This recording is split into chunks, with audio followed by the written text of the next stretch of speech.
Hey there guys, it's Momo, and today we're going to be drawing a really special mentor character for ôRïGïN and Kurthi, our protagonists.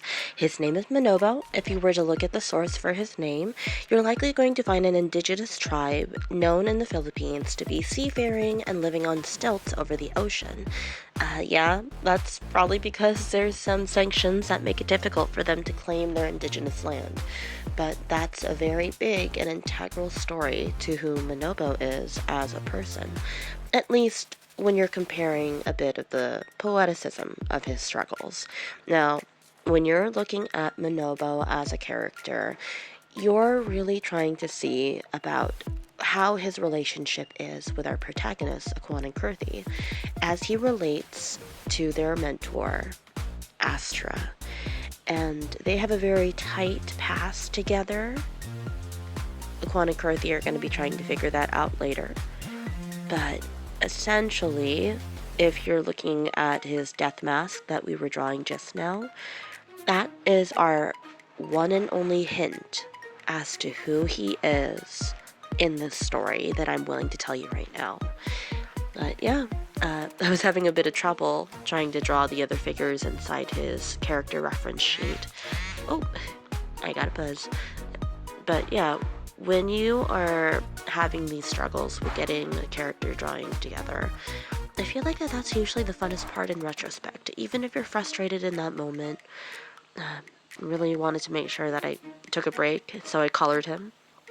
And I know you see that little figure that's popping up in and out. Yes, you will see him like that. And if you're here from the thirst trap, I am so sorry. If you're not here from the thirst trap, you'll be seeing that soon. But yeah, we're going to be focusing a little bit on the death mask, the one that I just mentioned.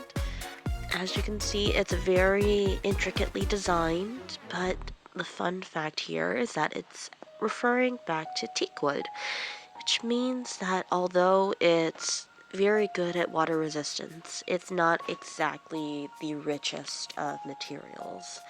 Now, you would think that a guy that comes from a place that's filled with abundance would have some sort of higher luxury mask.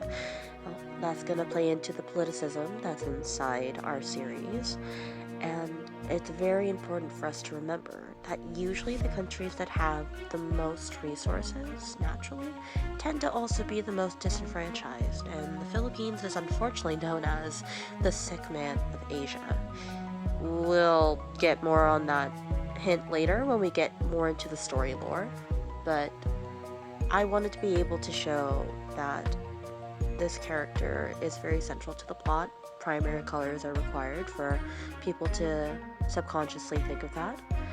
And I realized that a lot of people never really think about the color theory of a character.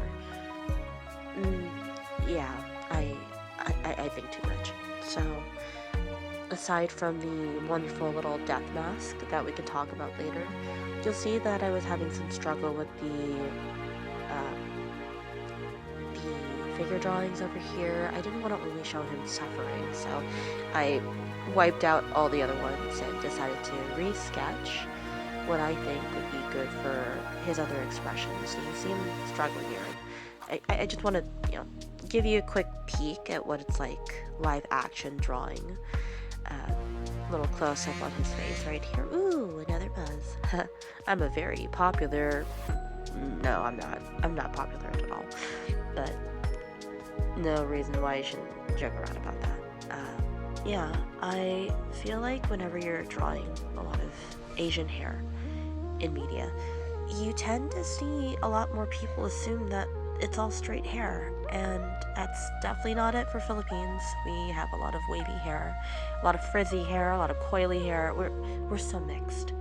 And I wanted to make his hair kind of match his more whimsical parts of his personality, not just who he is to the characters in the storyline.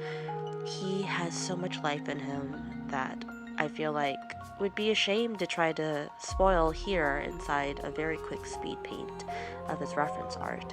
So here is Manobo. I hope you guys enjoyed and are ready to see more about him with ôRïGïN and Kurthi in ôRïGïN. Thank you so much for watching.